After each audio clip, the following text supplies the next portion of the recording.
What if the very thing you're chasing is running from you because you're chasing it? Pause for a second. Feel that question land. Because if you're honest, there's a quiet exhaustion inside you. The kind that doesn't come from doing too much, but from trying too hard. Trying to be understood. Trying to be approved of. Trying to be enough in a world that keeps moving the finish line. From the moment we learn to speak, we learn to adjust. Lower your voice here. Smile more there. Hide that thought. Don't disappoint. Don't stand out too much. Don't fall behind. Slowly, almost invisibly, we begin shaping our lives around invisible eyes. Eyes that judge, compare, and forget us just as quickly as they notice us. And somewhere along the way, a strange belief takes root. If I stop caring, everything will fall apart. But what if the opposite is true? What if peace doesn't arrive through control, but through release? What if confidence isn't built by effort, but uncovered when effort finally ends? There is an old, almost forbidden idea, one that feels dangerous in a culture obsessed with optimization, performance, and approval. An idea that suggests that freedom begins not when you finally get it right, but when you stop trying to. Centuries ago, while the world outside his walls burned with conflict, one man withdrew, not to escape life, but to observe it. Not to preach, but to question. He looked at fear, ambition, success, and failure, and noticed something unsettling. The more tightly humans cling to outcomes, the more anxious and fragmented they become. He realized that much of our suffering doesn't come from life itself, but from the weight of how much we care about things that were never truly ours to control. Think about how many conversations you rehearse in your mind, how many futures you fear that never arrive, how many versions of yourself you perform just to feel safe for a moment. And ask yourself, quietly, honestly, who would you be if you no longer needed to impress anyone? This isn't about becoming cold. It isn't about giving up. And it certainly isn't about not feeling. It's about discovering what happens when you stop fighting reality and start standing inside it. If reflections like this speak to something you've been carrying, subscribing is simply a way of continuing that exploration together. A place where depth matters more than noise. Because once you begin to question why you care so much, another question inevitably rises, one that most people never dare to face. And answering it changes the way you see control, fear, and even yourself. There are moments when life doesn't speak in clear sentences. It whispers, and most people are too busy trying to control everything to notice. It starts subtly, a dream that feels too vivid to be random. You wake up with a strange emotion lingering in your chest, as if you lived an entire life during the night, one that refuses to fade with the morning light. The images don't make sense logically, yet they carry a weight, a familiarity, as if something inside you recognizes their meaning before your mind can explain it. Or maybe it's a sudden sensation in your body, a tightness in the chest with no medical cause, a heaviness in the stomach before an important decision, a wave of fatigue that arrives not from effort, but from resistance. You tell yourself it's stress. You push forward. You ignore it. But it returns, quietly insisting. Then there are the coincidences. You think of someone you haven't spoken to in years, and hours later their name appears. You stumble upon the same message in different forms, a phrase, a book, a song. repeating itself until it feels impossible to dismiss. You sense something is shifting, yet you can't point to anything tangible. And so you wonder, is something trying to tell me something?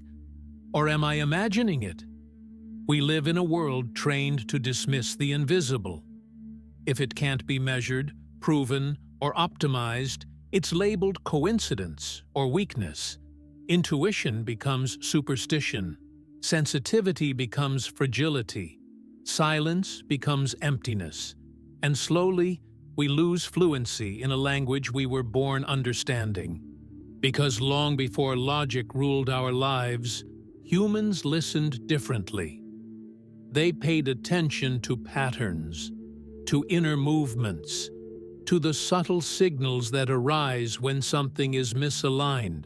They understood that not all guidance comes from thought. Some of it arrives as sensation, discomfort, or an inexplicable pull. The problem isn't that these signs stopped appearing. The problem is that we stopped trusting them. We override our instincts with schedules. We silence our inner voice with expectations. We explain away every warning because stopping feels risky. Because letting go of control feels irresponsible.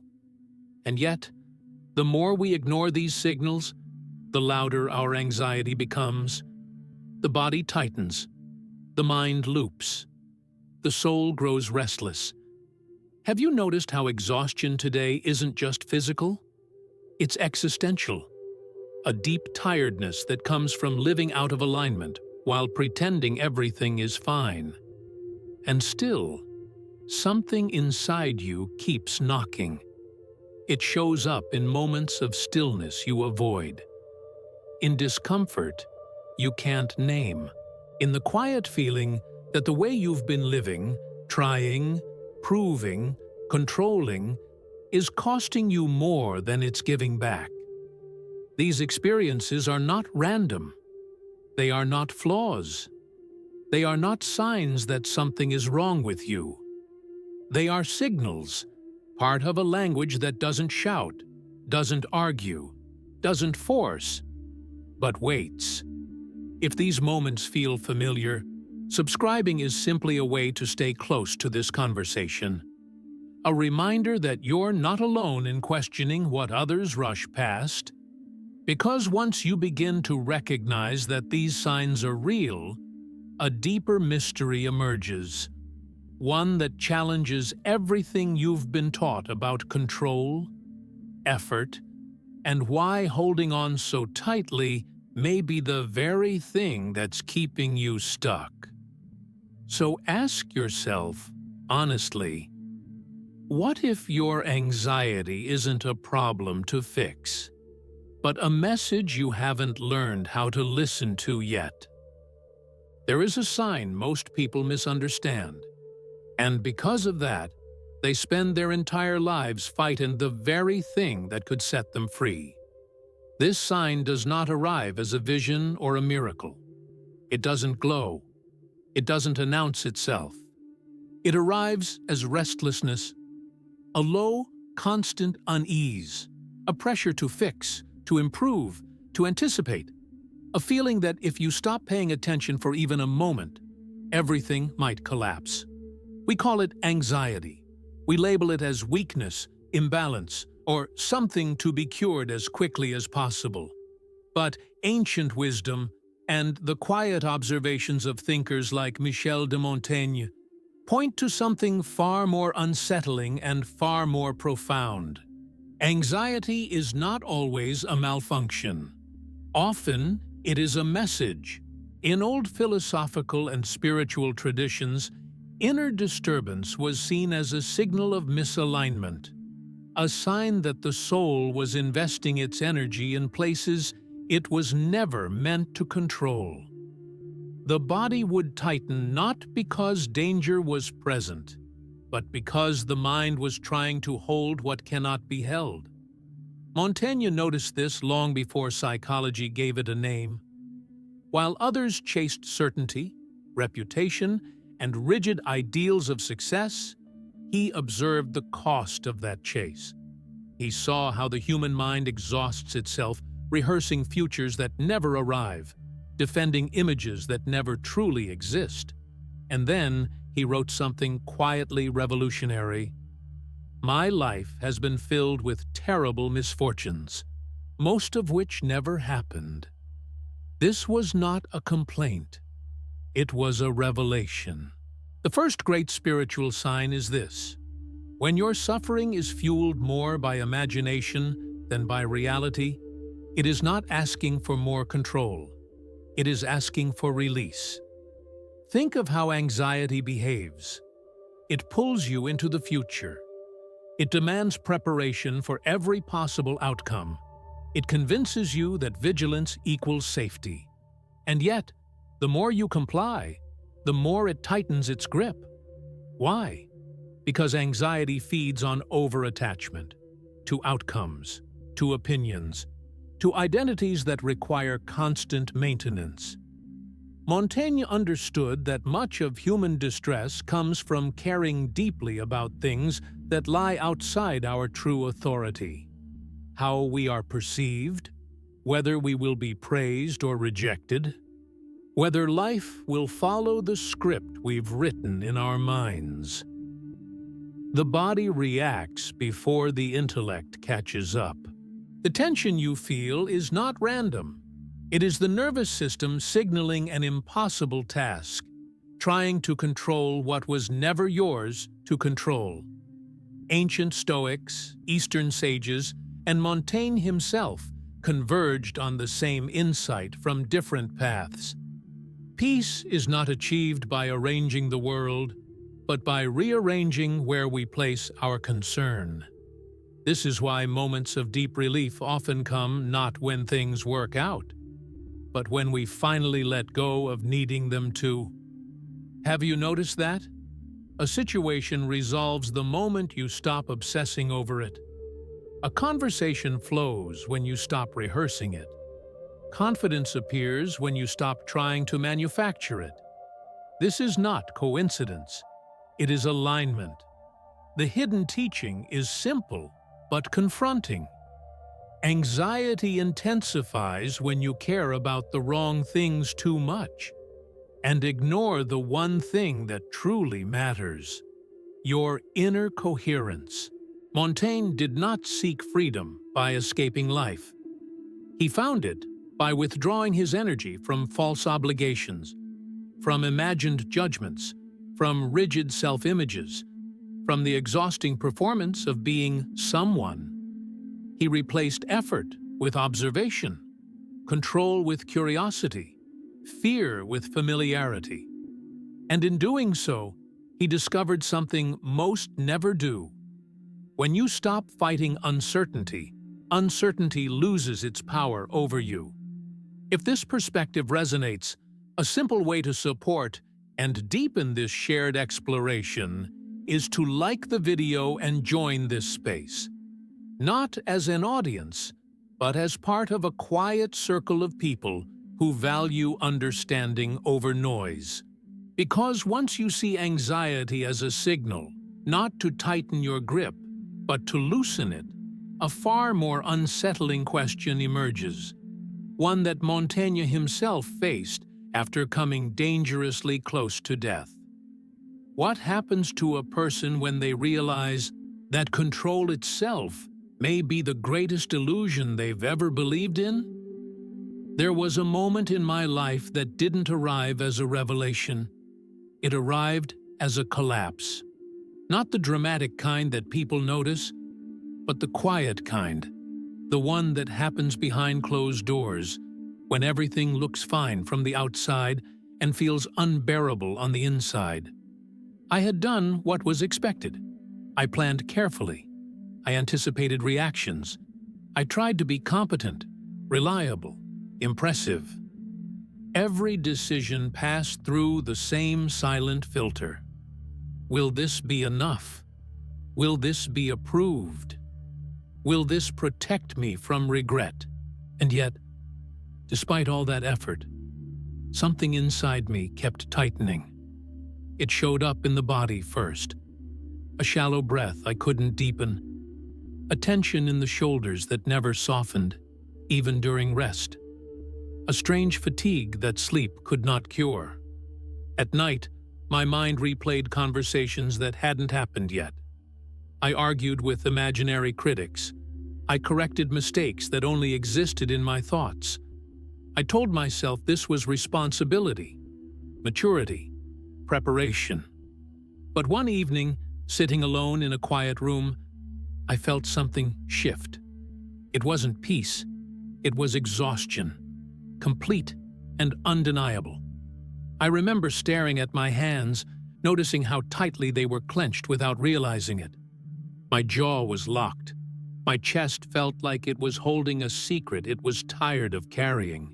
And a thought surfaced, not loud, not forceful, just honest. I can't keep living like this. That night, something unexpected happened. I didn't find an answer. I didn't fix anything. I simply stopped trying to. I let the uncertainty stay. I let the fear breathe. I let the need to control loosen just a little. And in that small act of surrender, something softened. Over the following days, I began to notice patterns I had ignored before. How my anxiety peaked whenever I tried to manage how others perceived me. How my body relaxed the moment I accepted that some outcomes were not mine to engineer. How conversations flowed when I spoke without rehearsing, without defending an image. It reminded me of an old story Michel de Montaigne lived through, though he never framed it as a lesson. He once came dangerously close to death after a violent fall from a horse. In those suspended moments between consciousness and oblivion, he later described a strange calm washing over him. No bargaining, no panic, just a gentle release. What struck him most was not fear, but how little control he had ever truly possessed. That experience changed him, not by making him reckless, but by making him honest. He no longer lived as if vigilance could outsmart fate. He stopped investing his soul in outcomes he could not command. And like him, I began to see something unsettling and freeing at the same time. Most of the pressure we live under is self-imposed. We carry expectations that were never spoken. We chase standards no one formally set. We suffer for futures that may never arrive. One afternoon, walking outside, I noticed something simple. The air felt sharper. Colors looked more defined. Not because life had improved, but because I was no longer fighting it.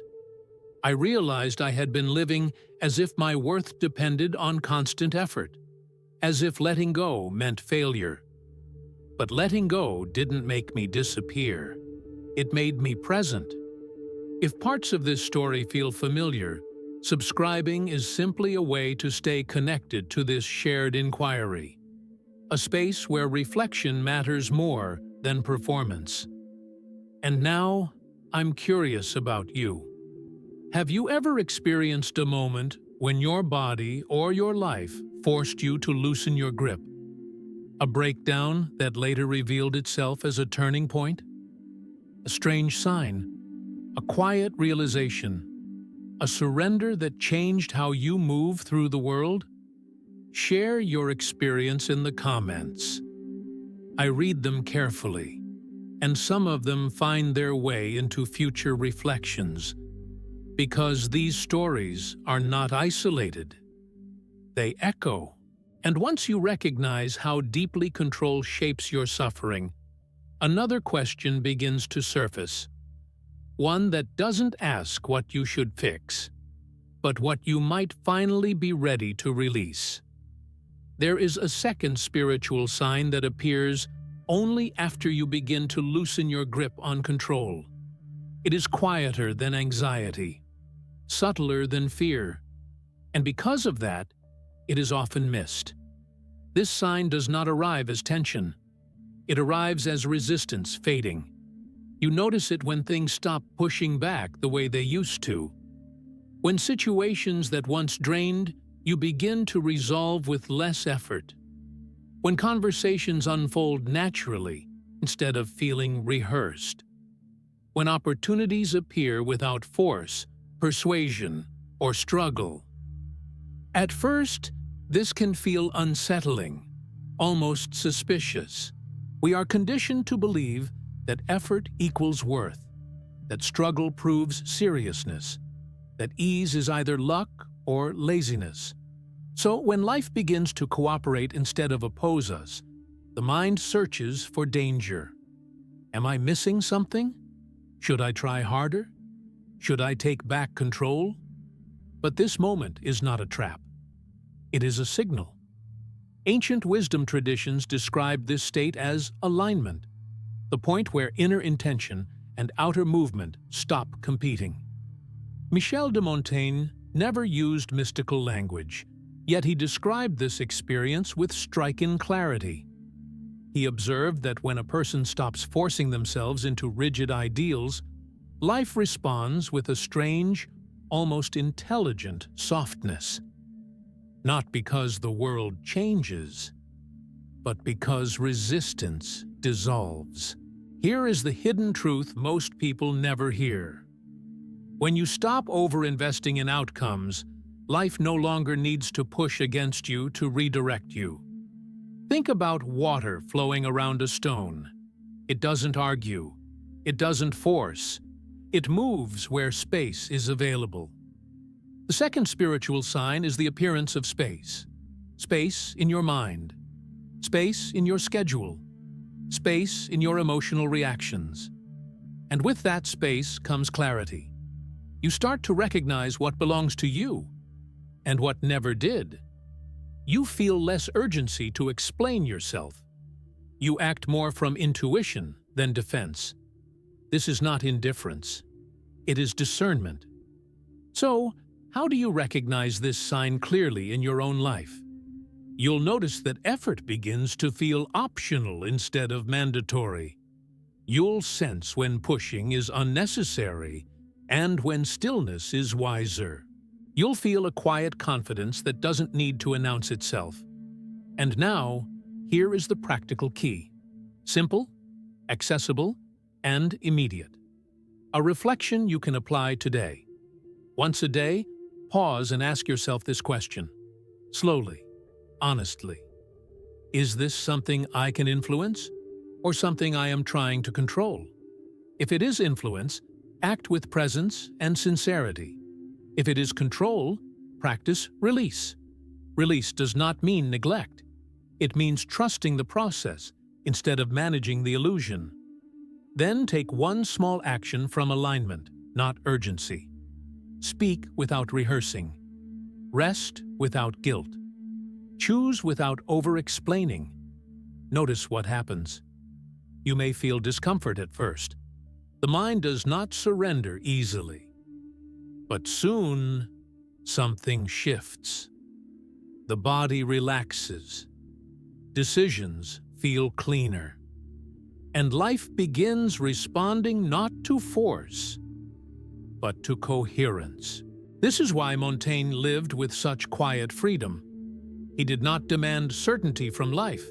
He met it with curiosity. He allowed contradiction, imperfection, and change. And in doing so, he stopped exhausting himself trying to be invulnerable.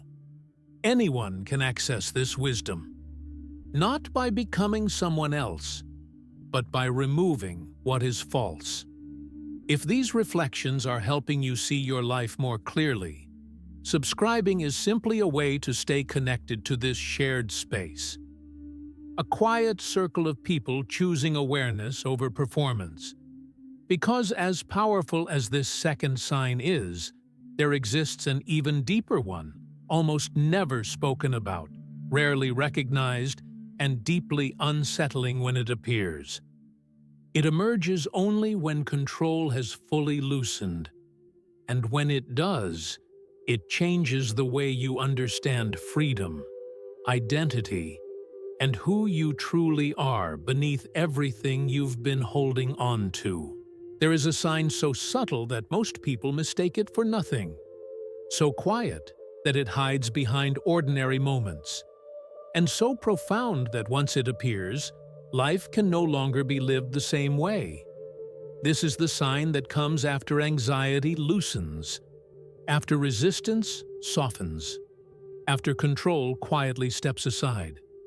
It is the moment when the voice that constantly narrates your life goes silent. Not forever, not dramatically, just enough for you to notice what remains when it pauses. Ancient traditions spoke of this moment with reverence and caution. In Christian mysticism, it was described as the death of the false self. In Eastern philosophies, the dissolving of the ego's grip. In modern physics, some have even dared to whisper parallels. That observation itself shapes reality. And when the observer relaxes, reality reorganizes. Michel de Montaigne never used sacred language for this experience. He didn't need to. He simply described what happens when a person stops clinging to a fixed identity. He wrote not to define who he was, but to witness how constantly he changed. And in that witnessing, something remarkable occurred. He stopped being ruled by the idea of who he should be. The deepest spiritual sign is this: you no longer feel the need to constantly interpret yourself. You don't rush to label every emotion. You don't panic when clarity hasn't arrived yet.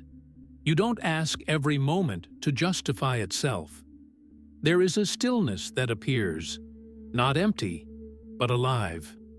In this stillness, you realize something unsettling and liberating at the same time. You are not your thoughts. You are not your roles.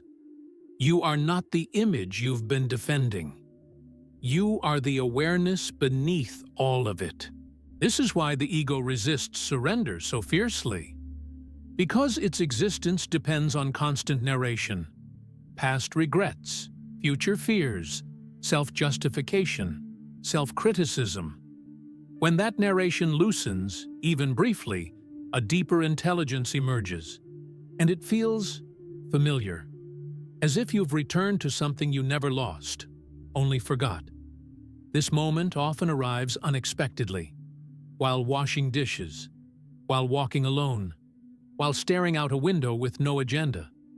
Suddenly, there is no problem to solve, no identity to protect, no future to manage, just presence. And presence has gravity. People feel it when you speak. Situations shift around it.